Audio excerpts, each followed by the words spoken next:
Hello to chapter 128 of Moby Dick by Herman Melville, and this chapter is titled The Pequod Meets The Rachel. Next day, a large ship, the Rachel, was descried bearing directly down upon the Pequod, all her spars thickly clustering with men. At the time the Pequod was making good speed through the water, but as the broad-winged windward stranger shot nigh to her, the boastful sails all fell together as blank bladders that are burst, and all life fled from the smitten hull. "Bad news. She brings bad news," muttered the old Manxman. But ere her commander, who with trumpet to mouth stood up in his boat, ere he could hopefully hail, Ahab's voice was heard. "Hast seen the white whale?"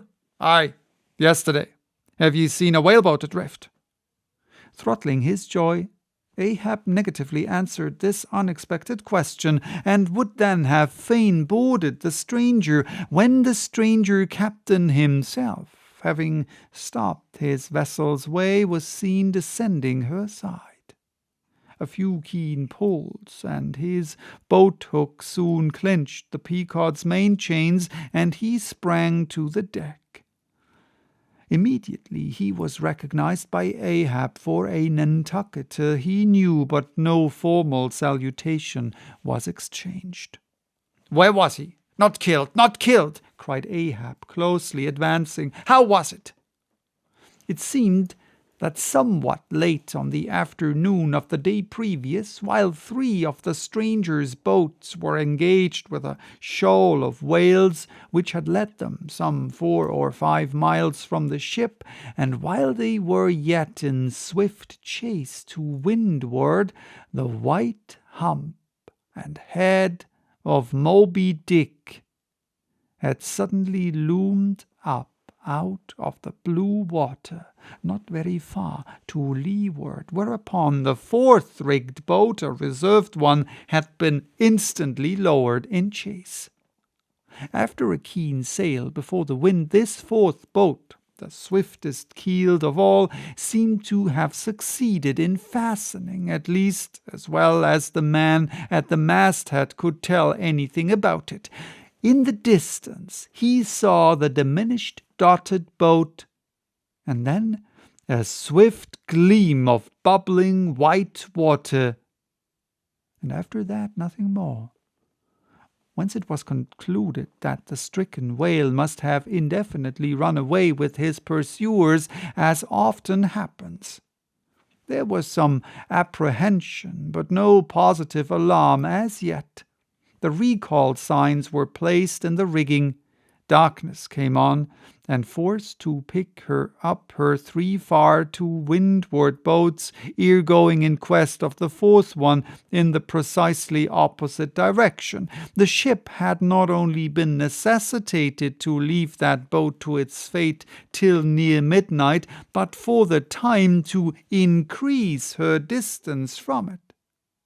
But the rest of her crew being at last safe aboard, she crowded all sail, stunsail on stunsail, after the missing boat, kindling a fire in her tripods for a beacon, and every other man aloft on the lookout. But though when she had thus sailed a sufficient distance to gain the presumed place of the absent ones when last seen, though she then paused to lower her spare boats to pull all around her, and not finding anything, had again dashed on, again paused and lowered her boats, and though she had thus continued doing till daylight, yet not the least glimpse of the missing keel had been seen. The story told, the stranger captain immediately went on to reveal his object in boarding the Pequod. He desired that ship to unite with his own in the search by sailing over the sea some 4 or 5 miles apart on parallel lines, and so sweeping a double horizon, as it were. "I will wager something now," whispered Stubb through Flask, "that someone in that missing boat wore off that captain's best coat, mayhap his watch. He's so cursed anxious to get it back. Who ever heard of 2 pious whale ships cruising after one missing whaleboat in the height of the whaling season? See Flask, only see how pale he looks. Pale in the very buttons of his eyes. Look, it wasn't the coat. It must have been the—" "My boy! My own boy is among them, for God's sake, I beg, I conjure!" here exclaimed the stranger captain to Ahab, who thus far had but icily received his petition. "For 48 hours let me charter your ship. I will gladly pay for it, and roundly pay for it, if there be no other way. For 48 hours, only that. You must, and you shall do this thing." "His son!" cried Stubb. "Oh, it's his son he's lost.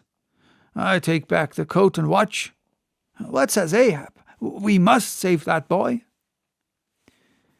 "He's drowned with the rest on 'em last night," said the old Manx sailor standing behind them. "I heard.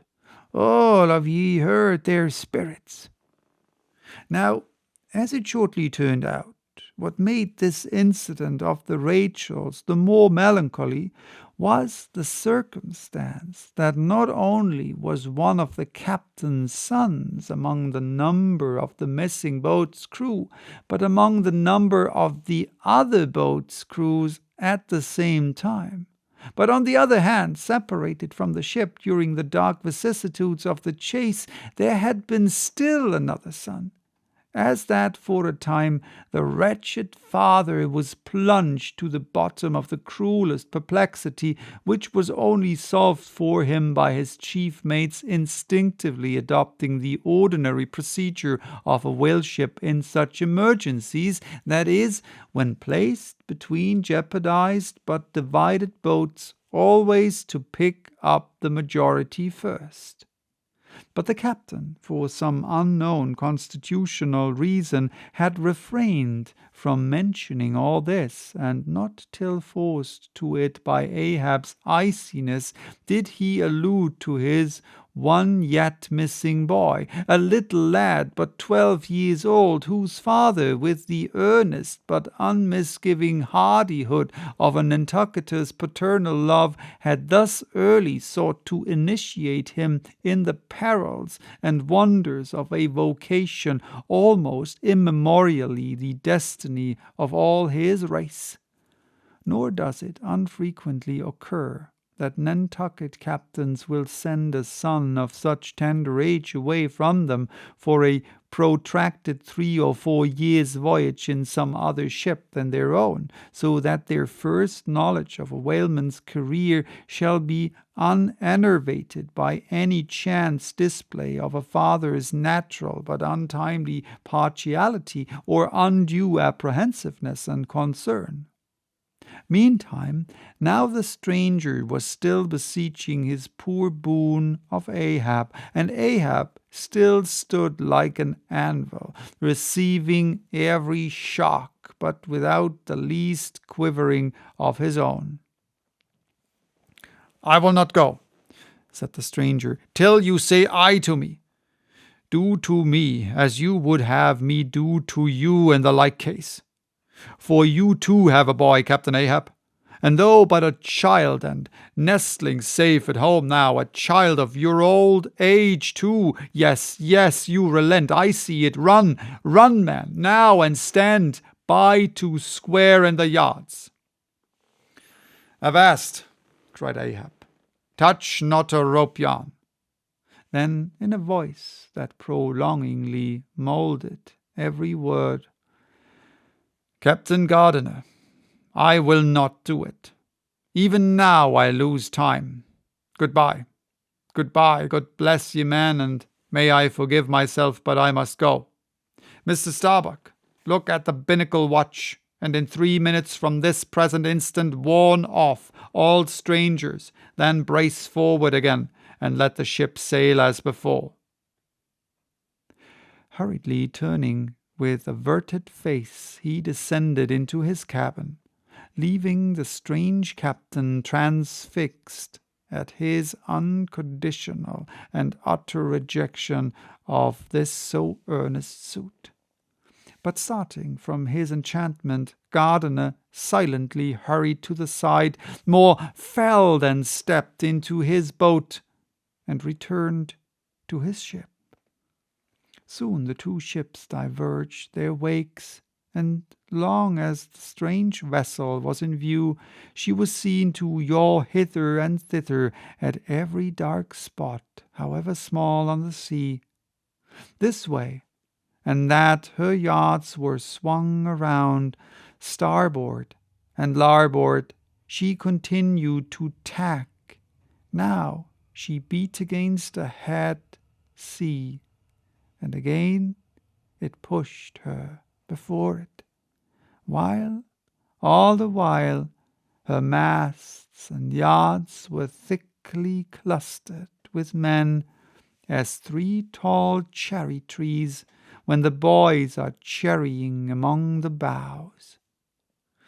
But by her still halting course and winding woeful way you plainly saw that this ship had so wept with spray still remained without comfort.